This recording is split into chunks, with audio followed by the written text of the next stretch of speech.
오늘 함께 나눌 말씀의 제목은요, 고난이 왜 축복인가? 고난이 왜 축복인가? 고난이 축복이다라고 생각하는 분들 많지 않을 것입니다. 그냥 우리가 성경을 알면 이 고난이 의미가 있다, 이유가 있다 이렇게 생각하고 고난이 축복이다라고 마지못해 이렇게 받아들일 수는 있지만 정말 마음 가슴으로 깊이 고난이 축복이구나 이렇게 생각하기가 참 어렵지 않을까 생각합니다. 제가 어느 날씨 좋은 날 오후에 산책을 나갔습니다. 아직 햇살이 따뜻하고요. 아주 상쾌했습니다. 참 기분이 좋았습니다. 그런데 갑자기 하늘에 큰 먹구름이 이렇게 몰려오는 것입니다. 그런데 구름이 그 해를 딱 가리는 거예요. 그 순간 제가 이게 갑자기 밝다가 시커매지는 거 있죠. 그렇게 되었습니다. 그리고 비교적 가볍게 옷을 입고 나갔는데 추워지기 시작했습니다. 추워지기 시작하고 그리고 그때 제가 제 마음 가운데 간절히 생각한 것이 있었습니다. 하늘에 그렇게 화창한 날씨를 주는 그 햇빛이 있는데, 해가 있는데 이 먹구름이 딱 가렸잖아요. 이 먹구름만 좀 싹 밀어내면 좋겠다. 그런데 계속해서 먹구름이 껴 있었습니다. 여러분, 실제로 이제 우리가 이게 하늘을 보면요, 이 구름이 막 이렇게 몰려가잖아요, 움직이잖아요. 그러니까 바람이 그 구름을 몰아내는 것이죠. 그러니까 그렇게 이제 바람이 구름을 몰아내는 이제 힘이 있다라는 것을 우리가 한번 생각해 보면서 이 먹구름과 같은 고난, 이 고난의 이유, 또 그것을 몰아내는 하나님의 능력 이런 것들의 상관관계를 우리가 한번 좀 생각해 보기 원합니다. 요한복음 1장에서는요, 하나님은 생명의 빛이라고 말씀하십니다. 하나님은 정말 생명의 빛입니다. 하나님의 생명의 빛이 비추면 생명이 살아납니다. 믿으시죠? 하나님의 빛은요, 모든 것을 살리고 회복하는 능력이 있습니다. 이 빛을 그런데 이 빛을 가리는 먹구름이 있다는 것입니다. 먹구름 같은 존재가 있습니다. 하늘의 빛을 가리우는 어둠이죠. 어둠의 세력이라고 그렇게 말합니다. 에베소서 6장에서는 이것을 공중권세라고, 어둠의 공중권세라고 그렇게 말씀하죠. 그러니까 어둠의 공중권세를 잡은 자가 있다는 것입니다. 주체가 있다는 것이죠. 이것이 바로 우리의 삶에 춥고 우리의 삶에 어둠을 만들어내는 그런 삶의 먹구름의 실체다라는 것을 우리가 한번 생각해 봅니다. 여러분, 우리 삶의 먹구름이 만들어낸 그 어두움들이 있죠. 무엇입니까? 소망 없는 삶. 여러분, 믿음이 있어도요, 소망이 없을 수 있습니다. 어둠이죠. 어둠입니다. 미움, 다툼, 분노, 우울, 우리의 감정이지만 이것들이 바로 어둠입니다. 내 인생에 하나님이 필요 없다는 교만, 돈이 전부가 되는 세상을 따라가는 삶, 이것이 어둠입니다. 우리가 이것을 깨달아야 합니다. 그리고 예수님이 없는 죽음이 바로 이 어둠의 끝판왕입니다. 끝입니다. 이것들이 바로 어둠입니다. 그리고 이런 어둠을 만드는 먹구름의 정체가 무엇입니까? 바로 마귀다라는 것입니다. 그리고 한 가지 더 중요한 것이 있습니다. 이 어둠을 만드는 마귀의 먹구름을 불러오는 것들이 바로 무엇입니까? 우리의 죄입니다. 죄라는 것입니다. 여러분, 이 상관관계를 정확히 이해하는 것이 필요합니다. 이것을 설명한 말씀이 있습니다. 요한일서 3장 8절입니다. 요한일서 3장 8절 제가 받들어 읽습니다. 죄를 짓는 자는 마귀에게 속하나니 마귀는 처음부터 범죄함이라. 하나님의 아들이 나타나신 것은 마귀의 일을 멸하려 하심이라. 여러분, 죄를 짓는 자가요, 그냥 죄를 짓고 끝나는 것이 아니라 죄를 짓는 자가 마귀를 그의 삶에 불러들인다는 것입니다. 그리고 마귀에게 속하게 되는 그런 일들이 영적인 세계에서 일어난다는 것입니다. 여러분, 그 마귀가 바로 우리의 삶의 어둠을 만들어내는 주체입니다.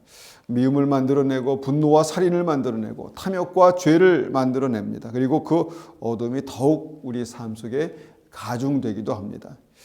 그런 상태를 시편 기자는 이렇게 설명합니다. 시편 107편 10절에서 11절까지 말씀을 한번 읽어보겠습니다.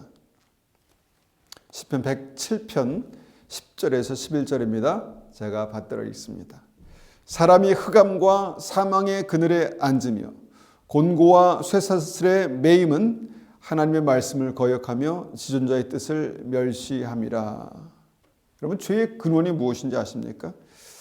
하나님을 믿지 않는 것입니다. 하나님을 가볍게 여기는 것입니다. 하나님을 무시하는 것입니다. 모든 것이 죄입니다. 하나님의 말씀을 멸시하는 것입니다. 그것이 죄입니다. 예수님이 그 어둠의 근원, 죄를 멸하시려 이 땅에 오셨다라고 말씀하십니다. 골로새서 1장 13절 말씀 봅니다. 골로새서 1장 13절입니다. 골로새서 1장 13절 받들어 읽습니다. 그가 우리를 흑암의 권세에서 건져내사 그의 사랑의 아들의 나라로 옮기셨으니 그리고 사망의 어둠에서 우리를 생명의 빛으로 인도하시러 이 땅에 오신 것이다 라는 것입니다. 죄송합니다. 제가 말씀을 한번 다시 읽겠습니다. 말씀만 다시 읽겠습니다. 골로새 1장 13절 그가 우리를 흑암의 권세에서 건져내사 그의 사망의 아들의 나라로 옮기셨으니 여기까지가 말씀이죠. 제가 혼동했습니다. 사망의 어둠에서 우리를 생명의 빛으로 옮기신 주님의 역사가 바로 구원의 역사입니다. 요한복음 8장 12절에도 말씀하십니다. 제가 한번 받들어 읽습니다. 예수께서 또 말씀하여 이르시되 나는 세상의 빛이니 나를 따르는 자는 어둠에 다니지 아니하고 생명의 빛을 얻으리라. 얼마나 많은 말씀 속에서 믿음이 빛과 관련된 역사다. 빛의 역사다라고 말씀하십니까? 여기서는 예수님께서 나는 세상의 빛이다. 생명의 빛이다. 이렇게 말씀하셨죠. 그리고 주님을 따르는 자는 어떻습니까? 생명의 빛을 얻는다. 이렇게 말씀하셨다는 것입니다. 이사야서 9장 2절도 한번 읽어보겠습니다. 이사야서 9장 2절도 제가 받들어 읽습니다. 흑암에 행하던 백성이 큰 빛을 보고 사망의 그늘의 땅에 거주하던 자에게 빛이 비치도다. 자, 성경은 계속해서 빛과 어두움에 대해서, 빛과 사망의 그늘에 대해서 이렇게 말씀하고 있습니다. 특별히 이 말씀에서는 그 어둠의 정체가 사망의 그늘이다. 이렇게 그렇게 말씀하고 있죠. 이렇게 우리의 삶 가운데 빛이 있고요, 어둠이 있습니다. 빛의 역사가 있고 어둠의 역사가 있습니다. 빛의 역사의 근원은 하나님이시고 어둠의 역사의 근원은 마귀입니다. 그런데 우리가 이것을 알더라도 참 어려운 부분이 있습니다. 뭐냐면 문제는 하나님의 백성들이 어둠을 좋아한다는 것입니다. 어둠을 좋아합니다. 어둠이 나쁜 것이죠. 그런데 어둠을 좋아합니다. 참 말이 좀 맞지 않죠? 그런데 실제입니다. 죄가 싫은데 죄를 어거지로 짓는 사람들이 있을까요? 그렇지 않습니다. 죄가 좋기 때문에 죄를 짓는 것이죠. 죄를 사랑하기 때문에 죄를 붙드는 것입니다. 그래서 사람들이 어둠을 좋아한다는 것이죠. 이게 문제입니다. 그런데 더 큰 문제가 무엇인지 아십니까? 사람들이 죄를 사랑할 때 그 죄는 우리를 묶는 사슬이 되어서 우리를 더 큰 어두움으로 끌고 간다는 것입니다.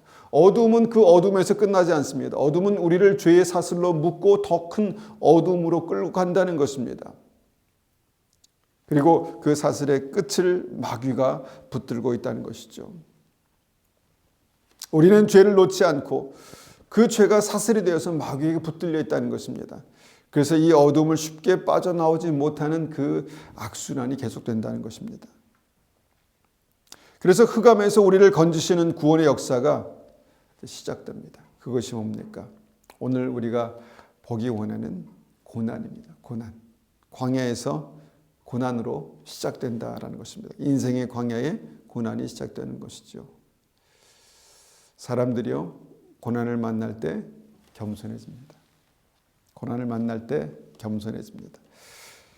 그 고난으로 절망을 만날 때 하나님을 찾습니다. 그리고 빛인 주님께서 그의 삶 가운데 오실 때 죄를 발견하게 되죠. 바로 그 고난을 만나는 장소가 바로 광야입니다. 인생의 광야죠. 여러분, 이것이 하나님께서 구원하시려는 그의 자녀들이 고난을 통과하는 아주 중요한 이유입니다. 하나님께서 귀하게 쓰시려는 하나님의 자녀들이 광야에서 고난을 지나가게 되는 이유가 이것입니다. 하나님께서 구원하시려고 작정하신 이스라엘 백성들이 광야의 고난을 지나가게 되는 이유죠. 이스라엘 백성들이 광야를 지나며 홍해의 절망을 만났습니다. 이유가 있겠죠. 광야를 지나며 배고픔과 목마름을 통과합니다. 이유가 있겠죠. 이런 모든 것이 고난입니다. 그런데 오늘 말씀의 제목이 뭡니까? 이 고난이 왜 은혜인가입니다. 왜 은혜인가? 고난이 왜 은혜인가?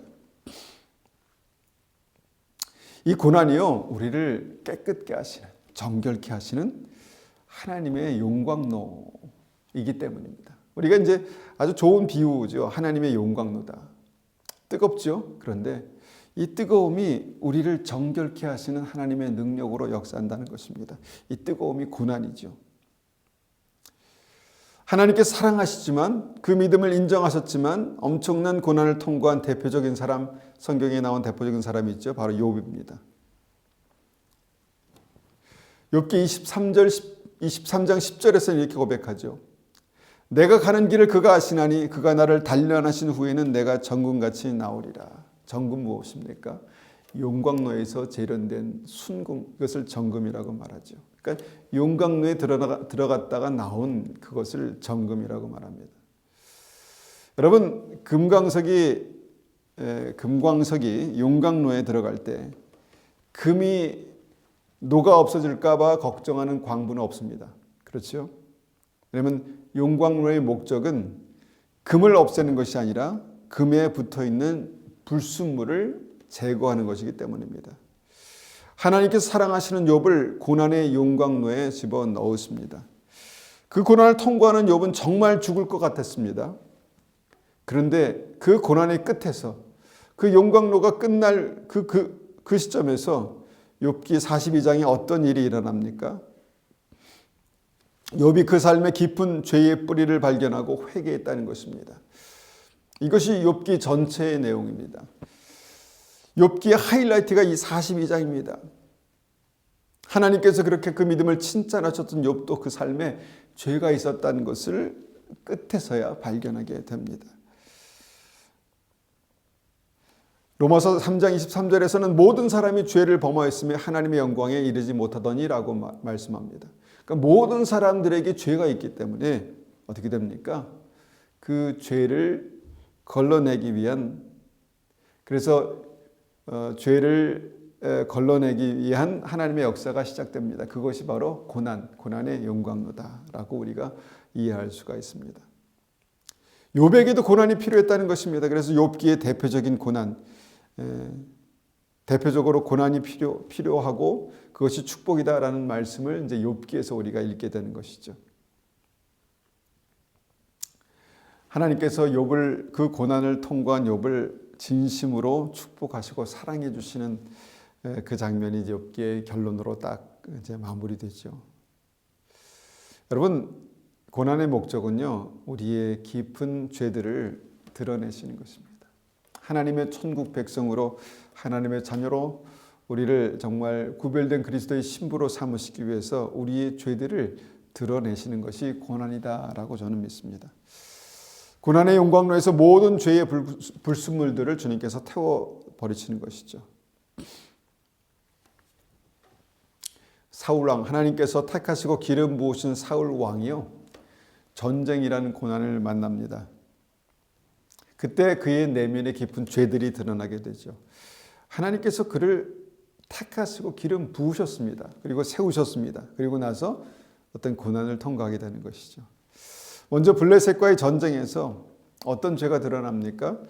하나님의 예배를 가볍게 여기는 죄가 드러납니다. 단지 예배를 가볍게 여기는 것일까요? 아닙니다. 하나님을 가볍게 여기는 것이었습니다. 사울의 신앙은 어떤 면에서는 형식적인 신앙이었다라고 그렇게 볼 수가 있습니다. 전쟁의 고난을 통과할 때 그 믿음의 실체를 하나님께서 드러내신 것이죠. 예배를 가볍게 여기고 하나님을 가볍게 여기는, 하나님의 말씀을 가볍게 여기는 그 죄가 드러났습니다. 또 어떤 죄가 드러납니까? 그 다음에 아말렉과의 전쟁을 보게 되는데 그 전쟁의 고난을 통해서 그때 어떻습니까? 그의 마음속에 하나님보다 사람을 더 존중하는, 사람을 더 믿는 인본주의의 죄가 드러납니다. 그러니까 어떤 면에서는 하나님보다 사람을 더 두려워하는 것입니다. 사람의 눈이 두렵고 사람의 평가가 두렵고 사람들의 평가와 그들의 어떤 기준에 맞추어서 살려는 것이 그 인본주의 아니겠습니까? 전쟁으로 얻은 모든 것을 태워서 하나님께 드려라라는 명령이 있었습니다. 그런데 그 주위의 사람들이 뭐라고 그랬습니까? 그 아까운 것을 왜 태워버리냐? 이것을 잘 사용하면 되지 않겠느냐 이렇게 이제 말했죠. 그의 주변에 있는 장군들이 그렇게 말했죠. 그때 사울은요 그 말을 두려워합니다. 이들이 나와 함께 목숨을 걸고 싸웠는데 그 말을 무시할 수가 없었죠. 사람의 말을 두려워한 것입니다. 다시 한번 생각해 봅니다. 왜 하나님께서 사울 왕에게 고난을 주셨을까요? 사울의 믿음 속에 그의 삶 가운데 숨겨진 불신앙의 죄에 그 불신앙의 죄를 드러내시려는 하나의 사건이 고난이었다라는 것이죠. 하나님께서 기름 부으시고 세우셨지 않습니까? 왜 그런데 그 고난을 통과하게 하셨을까요? 왜냐하면 사울은요 하나님의 기름 부으신 왕으로 하나님의 사명을 감당하는 하나님의 일을 감당하는 왕이 되어야 했기 때문입니다. 여러 왕들이 있죠. 하나님을 믿지 않는 하나님을 정말 섬기지 않는 그런 왕들도 있습니다. 그런데 하나님께서 기름 부으신 사울 왕은요 하나님의 사명을 감당하는 왕이 되어야 했습니다. 그래서 그 왕 하나님께서 기름 부으시고 선택하신 왕을 축복하시고 쓰시기 위해서 전쟁의 고난을 허락하신 것입니다. 그 고난을 통해서 사울의 죄가 드러날 때 사울은 회개해야 했습니다. 그런데 안타깝게도 회개하지 않았습니다. 핑계를 대며 요리조리 빠져나갔습니다. 제가 그렇게 된 이유는 이런 어려움 때문에 이런 급박한 상황 때문에 그랬습니다. 제가 그렇게 한 이유는 이것을 잘 죽이지 않고 보존했다가 하나님께 제사 드리려고 했습니다. 요리조리 여러 가지 핑계를 대면서 자기의 죄를 그렇게 덮으려고 했다는 것입니다. 그리고 40년을 그렇게 요리조리 피해 다니면서 회개하지 않은 그 사울의 모습을 보게 됩니다. 결국 그의 인생의 마지막에서 사망의 지옥을 만나게 되죠.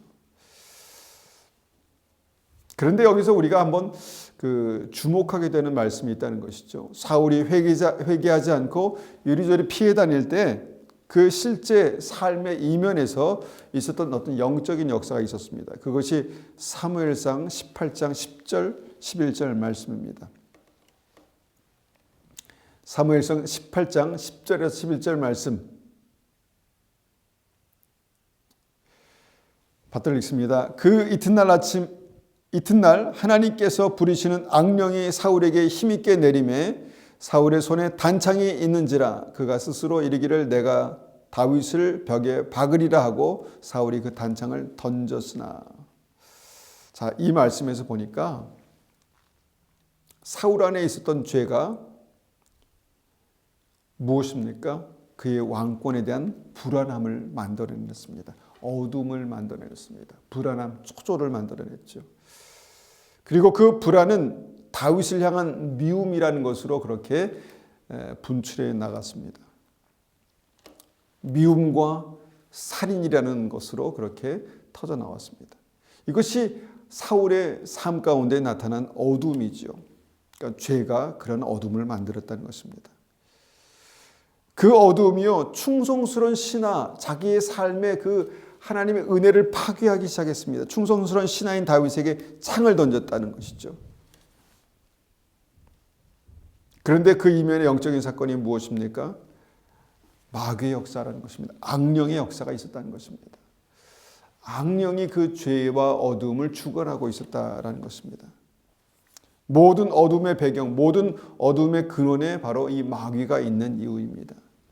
그래서 이 어둠은 단지 어둠으로 끝나는 것이 아니라 영적인 어둠이다라고 그렇게 말할 수 있습니다. 우리 내면에 있는 다툼, 질투, 분노 이런 모든 어둠들의 뿌리에 죄가 있다는 것은 여러분 한번 생각해 보십시오. 그리고 그 더 깊은 뿌리에는 영적인 어두움, 마귀가 있다는 것입니다. 그러니까 마귀가 이 모든 어두움을 만들어내는 것입니다. 그러니까 어둠은 현상이지만 그 현상들이 실제 어둠의 마귀가 역사하고 있다는 것이죠. 그런데 제가 어릴 때 이런 의문이 들었습니다. 하나님은 전능하신데 정말 전능하시다면 하나님은 왜 마귀를 멸하시지 않고 놔두실까였습니다. 그런데 이 말씀에서 해답을 얻었습니다. 마귀는 하나님의 손에 붙들려서 사용되고 있다는 것입니다. 욥기에서도 우리가 보게 되죠. 마귀가 하나님의 허락 없이 욥을 건드리지 못합니다. 그런데 마귀가 하나님의 허락을 받고 뭡니까? 그 욥에게 고난의 어두움을 그렇게 가져옵니다. 우리는 그 고난, 이 마귀의 역사, 또 그것을 허락하신 하나님의 역사를 이해할 수가 없었지만 그 욥기의 끝에서 그 고난을 통해서, 마귀를 통해서 그 욥의 죄를 드러나시는 하나님의 은혜의 역사를 보게 됩니다. 그러니까 모든 것을 합력하여 선을 이루시는 하나님의 역사죠.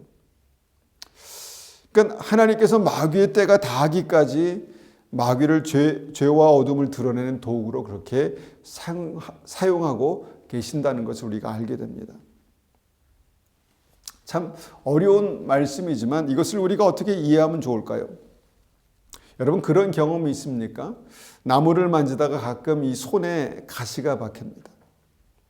뭐 죽을 고통은 아니지만 참 아픕니다. 고통스럽습니다. 그러면 어떻게 합니까? 뾰족한 바늘을 가져다가 그 바늘 끝으로 살을 찔러가지고 더 고통을 냅니다. 무엇입니까? 가시를 뽑는 것이죠. 고통스럽지만 가시를 뽑아냅니다. 여기서 우리가 간단하게 이해할 수 있는 것이 있습니다. 가시가 바로 죄이고요. 고난이 바로 고통입니다. 아픔입니다. 그리고 하나님의 손에 붙들린 바늘이 마귀라는 것입니다. 그리고 하나님께서 그 모든 것을 통제하고 계신다는 것을 우리가 보게 됩니다. 하나님께서 마귀라는 바늘을 통해서 욥의 삶 속에 깊이 박힌 죄의 가시를 뽑아내는 것이 욥기의 사건입니다. 여러분 이 모든 과정에서 고난이 바로 고통을 통해서 내 삶의 죄를 감지하게 하고 회개를 통해서 가시를 뽑아내는 하나님의 손길을 경험하는 모든 은혜의 과정이다라는 것입니다. 이렇게 모든 하나님의 사람들에게, 하나님께서 택하신 사람들에게 어둠이 임합니다. 하나님께서 사랑하시는 다윗에게도 어두움이 임하죠. 그의 아들 압살롬이 반역해서 아버지를 죽이려 합니다. 어떻게 아들이 아버지를 반역해서 아버지를 죽이려 할 수 있을까? 어떻게 자식 교육을 어떻게 시킨 거야? 우리가 이렇게 얘기할 수 있겠지만요. 죄인인 인간은 충분히 그럴 수 있습니다. 그런데 그 이면에 마귀의 역사가 있다는 것입니다. 아들이 아버지를 죽이려는 마귀의 역사입니다. 마귀의 역사입니다. 그리고 그렇게 위협을 당하면서 도망가는 길에 시므이라는 별 볼 일 없는 자가 다윗에게 돌을 던지면서 욕하고 저주를 퍼붓습니다. 다윗의 어떤 인생이 밑바닥까지 추락하는 모습을 보게 됩니다. 다윗에게 큰 아픔과 상처와 곤고함이 임하게 됩니다. 그때 다윗이 어떻게 합니까? 하나님께서 그렇게 하시는 이유를 알게 되고 그 죄를 깨닫고 회개했다는 것입니다. 그때 시편 38편에서 다윗은 그때의 심정을 기록하고 있습니다. 시편 38편 3, 4절과 18절을 한번 제가 읽어보겠습니다. 주의 진노로 말미암아 내 삶에 성한 곳이 없사오며 나의 죄로 말미암아 내 뼈에 평안함이 없나이다.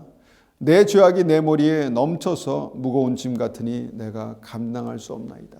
다윗은 죄를 깨닫고 있습니다. 고난을 통해서 그 아픔을 통해서 죄를 깨닫고 있습니다. 그리고 18절에 내 죄악을 아뢰고 내 죄를 슬퍼함이니이다. 회개합니다. 죄를 회개했다는 것입니다.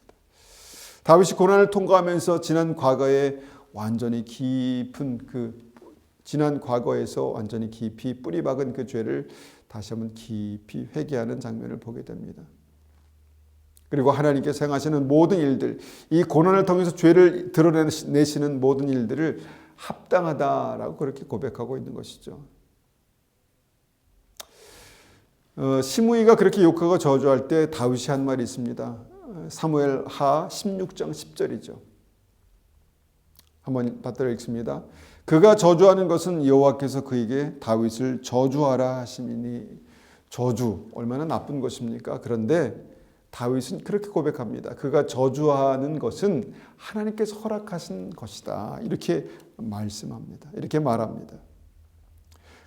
즉 시므이의 저주는 하나님께서 사용하시는 것이다. 다윗을 찌르는 바늘의 역사다. 다윗을 찌르는 마귀의 역사다라고 그렇게 고백한 것입니다. 그리고 이미 낮아지고 회개한 다윗의 반응을 보게 되는 말씀이 있죠. 그게 16장 사무엘하 16장 11절에서 12절까지의 말씀입니다. 받들어 읽어보겠습니다. 내 몸에서 난 아들도 내 생명을 해하려 하거든 하물며 이 베냐민 사람이라. 여호와께서 그에게 명하신 것이니 그가 저주하도록 내버려 두라. 혹시 여호와께서 나의 원통함을 감찰하시리니 오직 그 저주 때문에 여호와께서 손으로 내게 갚아 주시리라 하고. 여호와께서 하신 일이다. 이것은 여호와께서 허락하신 일이다라는 고백입니다. 이 고난과 아픔은 여호와 하나님께서 허락하신 일이다라고 고백한 것입니다. 여러분, 고난은 하나님께서 허락하신 것이다라는 믿음이 필요한 대목입니다. 그 이후에 다윗은 회개하죠. 하나님의 은혜를 놓치지 않기 위해서 하나님을 꼭 붙듭니다. 혹시 여호와께서 나의 온통함을 감찰하시리니 오늘 그 저주 때문에 여호와께서 손으로 내게 갚아주시리라. 하나님의 선하심을 붙듭니다. 그가 회개하고 나는 죄인이구나라고 나를 포기하는 것으로 끝나는 것이 아니라 하나님을 붙듭니다. 하나님 이 죄인을 용서하시고 이 죄인을 주님께서 이 죄인을 용서하시고 그 죄값을 치르게 하셨사오니 주님 이제는 손으로 갚아주실 것이다 라고 그렇게 믿음을 고백하는 내용이죠.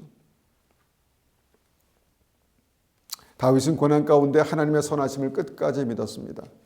이것이 이제 하나님 앞에 온전한 회개의 증거다라고 이해할 수 있는 대목이죠. 그리고 다윗은 그 믿음으로 하나님의 마음에 합한 자, 온전한 믿음의 사람이 되었다는 것입니다. 여러분, 우리를 구원하신 예수님의 십자가 고난 자체입니다. 고난의 핵심이죠. 예수님의 십자가를 지시기 전에 그 고난 가운데 있는 아픈 심경을 토로하셨죠. 내가 심히 고민하여 죽게 되었다. 예수님께 어울리지 않는 그런 말씀입니다. 내가 심히 고민하여 죽게 되었다. 지금 이 십자가의 고난으로 말미암아 마음이 죽을 것 같이 고통스럽다라는 그런 말씀입니다. 예수님조차도 고난을 그렇게 지나가셨습니다. 그럼 왜 죄 없는 주님께서 고난을 당하셔야 했습니까? 주님은 십자가에서요, 우리의 모든 죄를 다 안으셨습니다. 감당하셨습니다. 죄를 만나셨습니다. 그리고 우리의 모든 죄가 몰고 오는 극심한 어둠을 함께 만나셨다는 것입니다. 고통, 죽을 것 같은 어떤 아픔, 이것들을 만나셨다는 것입니다. 그래서 이 고난이 십자가입니다. 여러분, 고난을 십자가라고 우리가 이해할 때 고난은요, 은혜가 열리는 문과도 같습니다. 이것은 바로 예수님의 십자가고 주님을 따르는 우리의 십자가, 자기 십자가입니다. 십자가 고난은 회개를 통해 영생으로 들어가는 문입니다. 이것은 마치 공식과도 같습니다. 많은 사람들은 고난의 현장에서 예수님께서 만나신 그 어두움을 만납니다. 왜 어두움을 만나는가? 왜 고난을 만나는가? 그리고 그 어두움과 고난 뒤에는 무엇이 있는가? 그리고 그 근본은 무엇인가를 우리가 고민해 봐야 되는 부분입니다. 여러분, 이것을 이해하고 우리가 이 어두움, 이 고난을 우리가 말씀으로 조명해 볼 때 우리가 그 가운데 고난을 통해서 우리에게 생명의 문을 여시는 빛 되신 주님을 만나게 된다는 것입니다. 빛 가운데 죄를 발견하고 빛이신 주님께서 우리 삶 가운데 주가 되시는 그런 은혜의 역사가 나타난다는 것입니다. 그리고 이때 결정적인 하나님의 신비를 경험합니다. 무엇입니까? 우리가 이때까지 말씀을 통해서 집중해서 보았던 십자가의 신비입니다. 주님과 함께 이 고난 가운데 십자가에서 죽을 때, 십자가가 고난이죠. 십자가에서 죽을 때 주님께서 우리 안에 사신다는 것입니다. 주님께서 우리 안에 생명으로 사신다는 것입니다. 주님께서 우리 안에 부활의 능력으로 사신다는 것입니다. 그런데 이 부활의 능력은 반드시 십자가의 고난을 지나가게 됩니다. 반드시 지나가게 됩니다. 우리의 삶 속에, 우리의 믿음 가운데 우리가 만나는 모든 고난은 바로 그런 이유에서 은혜입니다. 여러분, 이 고난을 은혜로 여기는 믿음이 우리에게 있으시기를 축원합니다. 고난에는 반드시 이유가 있습니다. 그리고 그 이유는 우리에게 은혜를 베푸신 하나님의 놀라운 사랑입니다. 십자가를 통해서 만왕의 왕이신 예수님께서 우리 안에 사시는 그런 은혜가 있으시기를 축원합니다. 함께 기도하시겠습니다. 아버지 하나님 감사합니다. 고난이 축복이란 말을 참 믿음으로 드리기가 어렵습니다. 그렇지만 주님, 우리가 어쩔 수 없이 당하는 고난을 불평하며 원망하며 지나가지 않기를 원합니다. 이스라엘 백성들처럼 그렇게 불평하며 원망하며 사울왕처럼 요리조리 핑계대며 이것은 나의 잘못이 아니라고 그렇게 핑계대는 그런 정말 나의 아까운 인생을 허비하는 시간을 그렇게 지나가지 않기를 원합니다. 아버지 하나님, 이 시간에 이 고난이 다시 한번 우리에게 은혜를 베푸신 하나님의 사랑인 것을 다시 한번 기억하고 이 고난을 통해서 우리의 깊은 곳을 빛으로 비추실 때 그곳에서 다시 한번 하나님 앞에 온전한 회개가 있게 하시고 아버지 하나님 주님께서 우리 안에 사시는 우리가 이 고난의 십자가에서 주님과 함께 죽을 때 말씀에 붙들려 못 박혀 죽을 때 주님께서 우리 안에 사시는 놀라운 은혜와 능력이 우리의 삶 가운데 있게 도와 주시옵소서. 주님 우리 안에 역사하시는 살아계시는 은혜가 있게 도와주시옵소서. 주님 감사합니다. 주님 감사합니다. 지금은 우리 주 예수 그리스도의 은혜와 하나님 아버지의 극진하신 사랑하심과 성령님의 충만하심과 인도하심이 이 고난 주간에 이 고난의 의미를 깊이 새겨서 다시 한번 이 고난이 은혜인 것을 우리의 삶 가운데 온전히 믿음으로 붙들기 원하는 성도님들 머리 위에 가정 위에 교회 위에 지금부터 영원토록 함께 하시기를 축원합나이다. 아멘.